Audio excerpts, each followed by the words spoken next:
Morning, guys. This is Joyce. Medusa was framed. Medusa readings. It's still funky, so let's burn some sage. Ooh, it's thick and funky. And I live right next to a state highway. There's a tree break between me and the state highway, but I'm telling you, these people who like their cars that make a lot of noise. I do not like people that like cars that make a lot of noise. I like being able to have my door open, and as I sat down to make this video, there was like a whole, group of them that decided to drive by. Didn't think y'all need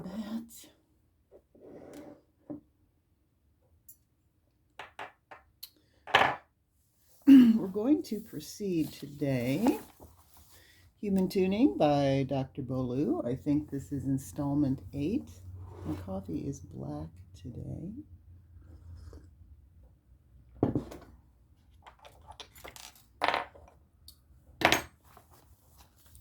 Yesterday we went over the basic techniques and we talked about the solar harmonic spectrum, and I explained how all of the tuning forks that I have are from Dr. Beaulieu except the Solar Harmonics, which I bought because I wanted to see. I bought the crappy, inexpensive ones because I was curious.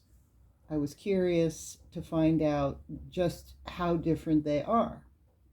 These are stainless steel forks. These are like, if you buy a tuning fork to tune a guitar or a piano, it's got very thin tines usually, and it's just stainless steel. It's not for therapeutic use. You have to add softer metals. There's some aluminum in here, but it's mostly steel. That's why they're this size as opposed to this size. In fact, let's see. Let's get the exact same fork. This is the exact same fork. This is Dr. Beaulieu's C256, and this is this 256. So it's smaller because there is more steel in it. There's a difference in the resonance as well. But anyway, I bought this cheaper set because I wanted to see how the forks were different, why they were cheaper, what difference that made, if any. So anyway, so I'll be working with these, and they do make a difference. They are not as resonant by any matter, and I'll let you make that decision for yourself. Here's Dr. Beaulieu's C256 hertz.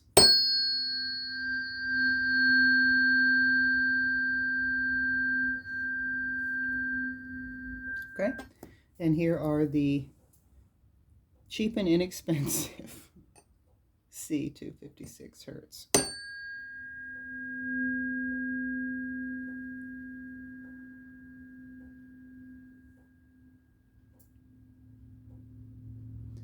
Do you experience a difference? They're not as audible. It's more vibration, more steel, less aluminum.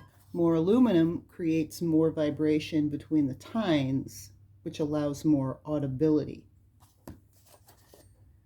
More steel, less audibility, more vibration. I feel it more in my hand, for one thing. Okay, so let's proceed. We started yesterday with the basic kind of, this is how you use a fork, this is how you do it, and we started with the C. Today we're going to move on. This is Dr. Beaulieu, by the way. These are pictures of Dr. Beaulieu, and you'll see those. That's his wife that he's working on. His wife has written some really interesting books on color and the use of, color has vibration too. So kind of her foray is more of the color side of things. And she's put together some protocols for beauty using the auto forks. So auto is short for osteophonic, which means it has these weights at the top. And whereas you would normally strike a fork on a hockey puck or not, and the sound comes out through the tines, the osteophonic forks or auto forks, the weight forces the vibration back down through the handle, and then it goes onto you. So what his wife does, and I can't remember exactly, but her name is Greek. Like her name is the name of a Greek goddess. I can't remember her name, but she's written a couple books on color, which are very interesting, more neurological, psychological. And then she's also written some books on beauty where, you strike the auto fork, and then I'm not going to bend over and show you my face, but if this were my face, I'm using the fork, I'm moving the fork along my face the way I might a facial for like a lymphatic treatment, for instance. Okay, so more coffee. Drink up. So let's start. So we're starting with humming, anchoring the sound. Find a safe, quiet place and play the interval you want to work with. While you are inside the interval, hum a sound that resonates within the space of the interval. If you find yourself focusing on the sound of one tuning fork over the other, relax and let your ears find a sound that resonates within the space of both tuning forks. Put down the tuning forks. Imagine being in the space of the interval and hum the sound. Play the interval again and check yourself. Put down the tuning forks and hum the interval. The goal is to develop the ability to hum the shift into the interval anywhere, at will, without having to use the forks. Yes, the goal is to develop the ability to hum the shift into the interval anywhere, at will, without having to have the tuning forks. And I'm just going to say again, because this is one of my big things, crystals work because we have frequencies in our bodies that resonate with elements of the different crystals, just like tuning forks. The key is to learn the frequency of the crystal because it's in you. So just like he's saying, you strike the fork and you hum in resonance with it, right?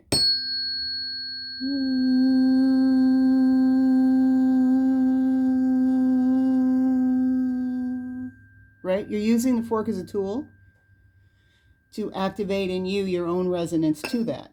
Crystals are the same way. Crystals are to teach us those resonant frequencies in ourselves. If a crystal works for you, it's because you are in touch with that resonant frequency that the crystal has that's also in you. You're not supposed to have a house full of crystals. That's like keeping skeletons. You're disgusting. That's disgusting. You're supposed to use the crystal to get in touch with the frequency that it reminds you that you have. Learn to activate that frequency at will to heal yourself, to heal your pet, to heal your loved one, to heal your friends, to heal your plants, to heal the water, to heal the earth, and then give the crystals back to the earth. Give them back to the earth. I spent my time with crystals. I studied crystals with great respect from voodoo and witchy people, and I can use crystals with great respect. But there was one day when I had started doing my energetic Native American spiritual work with the water and the land, and there was one day where I got a very clear message. It's time to put the crystals back. They belong in the earth. They were never supposed to be taken from the earth. They were for you to borrow, to learn, to use those frequencies in yourself, and now it's time to give them back. And I have given back all my crystals except some quartz. I am allowed to have quartz because it's sand, essentially. This is one of the few things I have because it's in organite, but that's obsidian and shungite in there with copper. This is so strong, it just zzz in my hand. Anyway, so what Dr. Beaulieu is telling you is he's saying use the forks to learn the frequencies that already exist in you. Because the goal is to shift yourself into the tone or the interval without the fork. That is the goal. The same can be said for tarot cards. Use the cards to learn to tap into your intuition. But the goal is to not need the cards. The goal is to have your intuition so turned on, so tapped in, and so right on that you could essentially do a reading without tarot cards. That's the goal. The goal is to not to have all this stuff. That's training wheels. So what he's talking about here, and yesterday we were working with the C and the G, which is the perfect fifth. It's 1, 1 and 2, 3. That's the C and the G. It's the same as these two forks right here. So he's saying strike the tuning forks and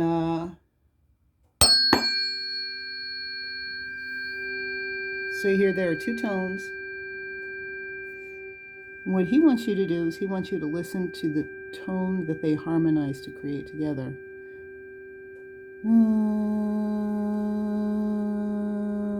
That's the perfect fifth.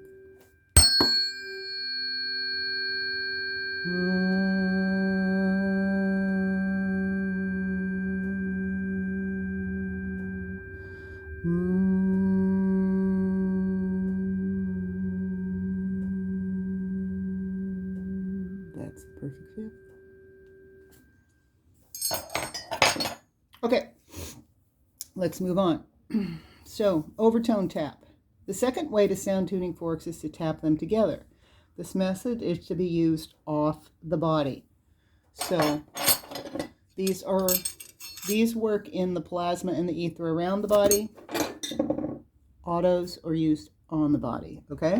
So this is to be done off the body. It is not to be used directly in the ears. Hold them by the stems and tap them together. You don't have to use a lot of force to get the result. Play with creating an easy sounding tap versus banging. I've seen this all the time when I teach people how to use tuning forks and singing bowls. They bong, they hit everything really hard. They strike these together. And it's like, no, really, that's all you need. Because your body feels more than you hear. You don't need to do this. You don't need to hit the side of a singing bowl like you're, like you're hitting a snare drum. That's all you need. Your body's going to hear it, even if your ears don't. Remember that. When you tap them together, the tuning forks will make a sound we call overtone. Move the tuning forks around, slowly and quickly, in the air. Excuse me. I'm going to sneeze again.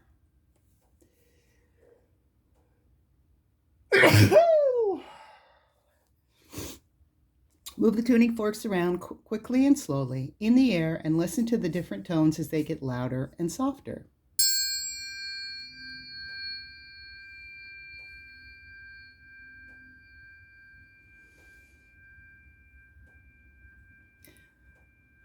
The photos on the following pages demonstrate the movement of the tuning forks over the body. Notice the different positions and their relationship to the body. When you move the tuning forks over the body, it will cause overtones to ring. So here you see him, he's striking the forks together. And we're turning the page. For practice, so now we're going to use the cheap knockoffs. So he's suggesting F, G, and A, and I have marked these F, G, and A so I can see them quickly because they're so small.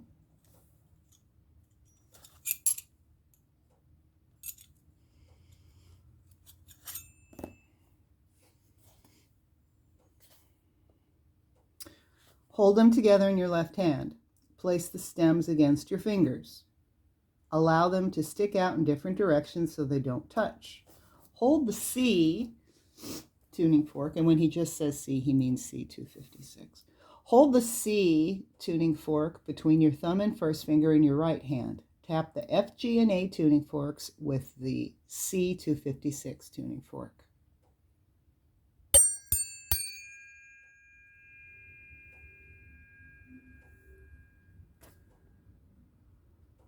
Move the tuning forks around. See, because these have so little aluminum in them, they don't resonate as long.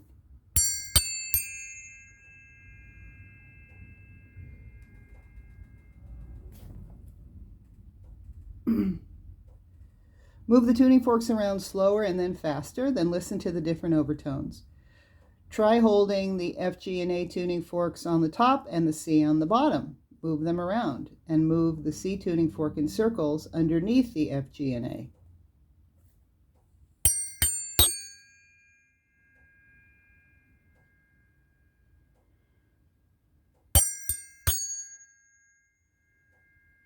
Now what I can't show you on my little camera screen is I'll show you in the pictures, but he will determine, he's going to hold the 3 close to the body, and the 1 is up, kind of like it's a laser pointing energy toward here, or he'll hold the C close to the body, and then these are up above, being a laser pointing energy toward the body. So let me show you. Since I can't show you myself, I'll show you here. So you see, he's got the 3 in this hand above, kind of pointing down on a laser, and then he's got the C over her, his wife.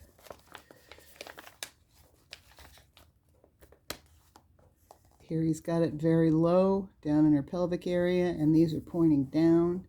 And then here he's got it right over her solar plexus, and those are pointing straight down.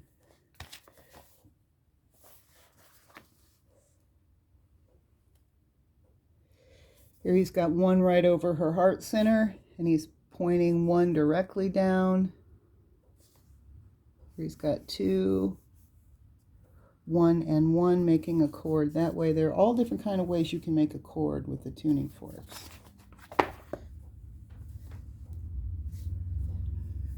I have to blow my nose or I'm going to sneeze again. I think I might have burned a little too much sage. And I usually have the door open, and I think that had something to do with it. Okay? So what happens is when you do this, you hear different tones depending on the relationships, because your body has a biomagnetic field that is vibrating its own frequency. You know, your body is its own tuning fork, essentially, or set of tuning forks. And then when you introduce another vibrating tone into it, that changes that harmonic. Like if there are a whole bunch of drummers doing a drum circle at the beach and you sit in with your drum adds to everything, but it changes the overall harmony, right? So sound is the same with us. Sound and vibration is the same with us. And you definitely, you feel it. Your client will feel it. Your client will feel different tuning forks, different frequencies. Some of my clients who are used to having regular tuning fork work can tell they become very sensitive to it. You know, when they'll say, ooh, that's discordant. Like, that's the wrong tuning fork, Joyce. That's the wrong tuning fork. And sometimes they feel that before I'm aware of it, right? And then here we've got just some more images of that.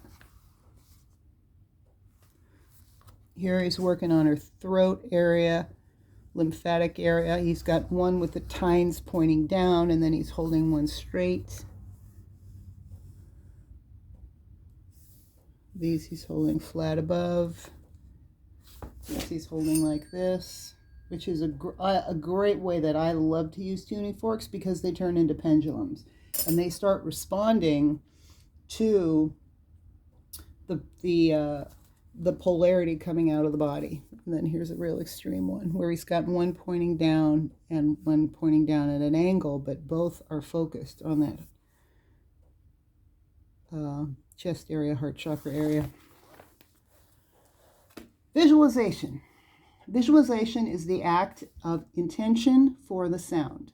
The visualization to heal has to be clear before the forks are tapped. Method without visualization is limited. Through visualization, the sound of the tuning forks becomes a deeper healing experience. The following story illustrates this point. When I was a student at Indiana University, I happened to be in the music auditorium one afternoon. That afternoon, a piano concert was to be given by Rudolf Serkin. The piano tuner was tuning, and I was enjoying being the only one in the hall. Since it was dark off stage and I was in the back of the hall, I found it easy to doze off to the tuning sounds. I remember at one point the piano tuner striking middle C over and over. I must have heard him play it 30 or 40 times. Then there was a period of silence for 2 or 3 minutes. I drifted off in that silence. Then out of the silence I heard middle C again. This time the note sent shivers up my spine. The sound was completely different. And at the same time, I knew the note was the same. Then I heard it again and again. It was like a concert. There was something very special about this middle C. I opened my eyes, and to my surprise, I saw the piano tuner standing next to the piano. Sitting at the piano, playing middle C, was Rudolf Serkin, one of the greatest pianists of the 20th century. So you understand what he said. He was there hanging out. He was in the back. He was in and out, dozing heavily in theta brainwave state, listening to the piano tuner, who was there to do something technical. And then the artist came in, played the same note, and everything was different. Why? Because his purpose was not to be technical, and he could hear it. So before you tap your tuning forks, visualize what you want to accomplish. For example, visualize a positive image and feel the image in your body. Ask for the light for the higher good. Visualize an element quality, or just picture the feeling of the healing response. You know what I do is I do a variety of, I do a variety of permissions. You know, certainly these are usually people that I've already worked with, so they're open to what comes. But sometimes you get into stuff that's old in a person's energy field or trapped in their body. Like my body is working on a very old viral infection of some sort that's in my ankle. I know that. That's what's going on. I have finally figured that out. And it's my immune system is moving through it. And sometimes you find something old like that. Something that isn't, oh, well, I fell down. Oh, well, I hurt my knee skiing 20 years ago. You find something old that might not even be theirs, really. It might be trauma. I don't know what kind of virus this is or where it came from. I don't think knowing those things is as important as getting in touch with what the body needs to shore itself up to heal them. So I don't worry about names too much, especially when someone is not in some kind of acute life-threatening condition, which I'm certainly not. I just need to keep allowing my body to do what it needs to do, and that's what I focus on. But you get into something that you know is not of that person. It feels different. It sounds different. I get different sensations. I will break out in a sweat if I find that in someone, whether I'm doing it remotely or in person. And then what I do is I have to go through a series of questions.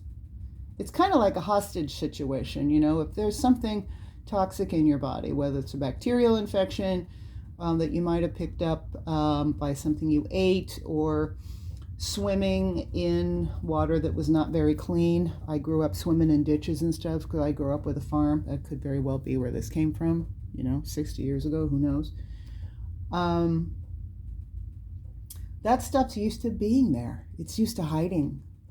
It's used to hiding, and it's used to having its impact that it's had on the nervous system or the skeletal system or the adrenal system or the lymphatic system or whatever.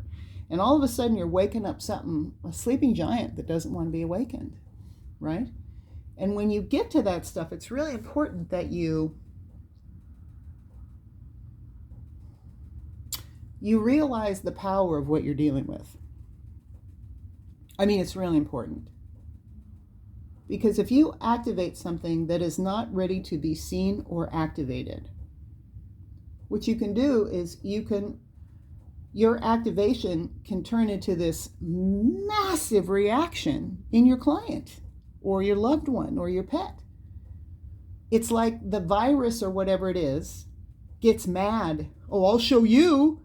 And so your poor client that you're trying to help gets this massive rash because you've overactivated this dormant, let's say, deposit, right? You did too much. You did too much, too fast. You made it mad. You pissed it off. I mean, that stuff's real. I've seen that happen. I've seen that happen to myself. I've tried to activate things because we think we know everything and we think we're in charge of everything, and we don't. And there are whole degrees of subtlety and frequency and magnetics that have nothing to do with anything in a medical book. They laugh. That kind of intelligence laughs at what's in medical books because it's so basic and so black and white and so irrelevant. So you really have to work with what you're working with. And if you go in with this allopathic, analytic, soap note kind of analysis of what you're going to do, you're going to fail. You're going to fail. I was working on a client a couple weeks ago, and we found something that was very old in her ankle as well. And I was aware that it was very old, that it might have been something viral or bacterial or like trauma, emotional, very old, very, very old. And I had to, because I knew it was old, I asked if it was ready to be worked with, as opposed to going in, right, being aggressive and steamrolling it, and then having it move around in her body and cause her symptoms. It agreed to be worked with. But what ended up happening is, I don't remember what forks I used. I think I was using the Solfeggio set, which is a very gentle, sounds of the earth, basically. But it left her body. We both saw it like an entity leave her body. It wasn't mad. It just couldn't stay in her body anymore because we had changed the magnetic frequency around the tissue where it was hiding so much that it just had to leave. It's like the tide goes in, the tide goes out. The tide goes in, the tide goes out. The tide goes in, the tide goes out. And this time when the tide goes out, you got stuck on the beach. That's what happens. And that's what happened to this. It was sort of naturally forced out because the frequency of it couldn't stay in the frequency of her tissue anymore and her joint space because we had changed it so much through the forks, which is how Rife machine works. You're changing the frequency of the tissue, and so any bacteria, illness, cancer, tumor, whatever, can't survive in that tissue frequency anymore. It can't survive. And so it kind of like implodes, which is what happens a lot with Rife machines. Or it's just expelled. It's left on the beach when the tide goes out. So I'm talking about this because he's talking about visualization. If you think that you're going to do this work and you're going to go in, like if you're a PT or an OT or an athletic trainer and you're used to being really aggressive, and this is all kinesiology, and this is how this works, and this is what this is, and this is A and B and C and D, and you're going in and you're going to muscle test this way, you're going to do your orthopedic muscle test, and this is what this is, and this is what this is, because I read this book and it says this, and blah, blah, blah, blah, blah, blah, blah, and you try to do this work, you're going to be a brilliant failure. Because your frequency is low. It's too low. You're being way too ignorant. You're not opening up to the richness of polarities. That's just reality. So he's talking about the importance of visualization and intent. And he made the example of the difference between hearing the piano tuner play that middle C over and over and over for a technical test versus the artist coming in and playing the middle C to resonate with the piano, and it sounding completely different because he came in as an artist. So I would suggest to you that there are people that do different work different ways. When I used to work in pro sports, what I was paid to do was be much more of a technician. If I was courtside at an event, backstage, in a training room, in the box with the coaches, on the ice at the hockey game, courtside at tennis events, courtside at PGA, whatever. I was being paid to be a technician. I was not being paid to be an artist. And the intention is different. I gotta figure out what's wrong. I got to do whatever I can to get them at least in working condition and then get them back in the game. If I'm working in rehab, if I'm working in the sports medicine doctor's office, the PT's office, in rehab, at the university, at PGA, at U.S. Tennis Association, in the clinics at WWE and Iron Man and things, I have the opportunity to be more of an artist. I have more time. I can take the time to move through these things because in many cases I make my own time. I have more than 15 minutes. You've got 15 minutes to get him back on the ice. Okay, I have to be a straight up technician. I have to be like a pit crew at NASCAR. But if I'm working in a more of a rehab situation, then I have the opportunity to be an artist. And I come in with a completely different attitude and intention. And when you're working as an artist, and I'm using the artist example because he used the example of the piano player, my point, and I've taken a lot of athletic training classes over the years for working in pro sports. You know what they'll all tell you, the good ones will tell you, it's our job to make ourselves useless. Obsolescence is the ultimate goal. You're not supposed to need us. That's our goal. Our goal as an athletic trainer, as a sports rehab body worker, is not for you to make weekly appointments and come in every week and I give you just a little bit of body work so I don't fix the situation but you come back the next week. No, that's not my job. That's called a hustle. My job is to get you to the point where you have redeveloped enough awareness and homeostasis to not need me. And that's more of the attitude of an artist. We do our work. We do the best work we can. We bring what we can to the work with a whole body perspective. We're not just focusing on your shoulder or focusing on this. We're focusing on the whole body. That takes a little longer, but in the end, it accomplishes more. And that's a different job you're paid for. When you're at the game, you're a technician. You're NASCAR pit crew. When you're in the rehab, you're moving them to healing. The faster you get them completely reestablished in homeostasis, the better. So think about that. The next time you set up your next series of massages that you book every week, just because.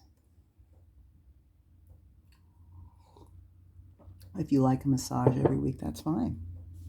Go enjoy a massage. But nobody's changing anything or fixing anything. Just be clear about that. Because anyone who is trying to change something or fix something or really help you with a situation wouldn't tell you to perennially come back week after week after week after week after week. That's keeping their book full. That has nothing to do with healing you. Right? Technician or artist? You choose.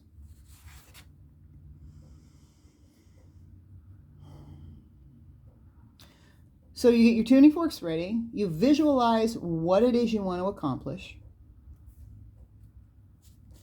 Tap your tuning forks. So let's use his. Tap the tuning forks and allow the felt feeling of the image to guide your tap and resonate with your sound.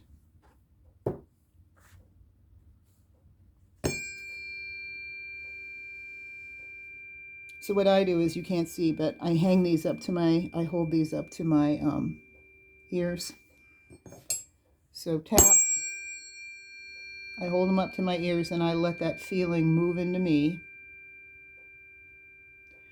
while I am letting my intuition do any initial scanning or whatever that it needs to do.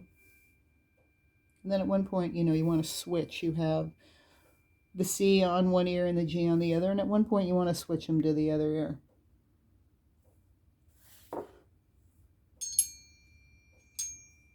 And he's saying the same thing. Next, bring your tuning forks to your ears.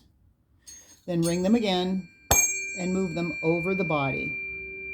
Or if you're using autos, you're going to place them on the body. Slowly and intentionally feeling the visualization.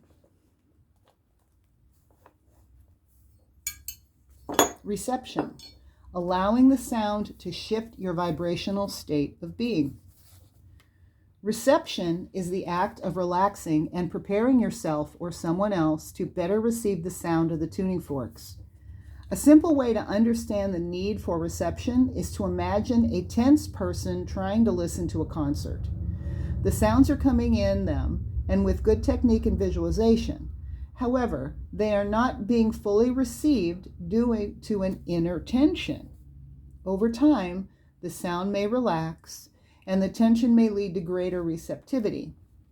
However, if the person could become relaxed and prepared before the concert, they would be more attuned to the sound.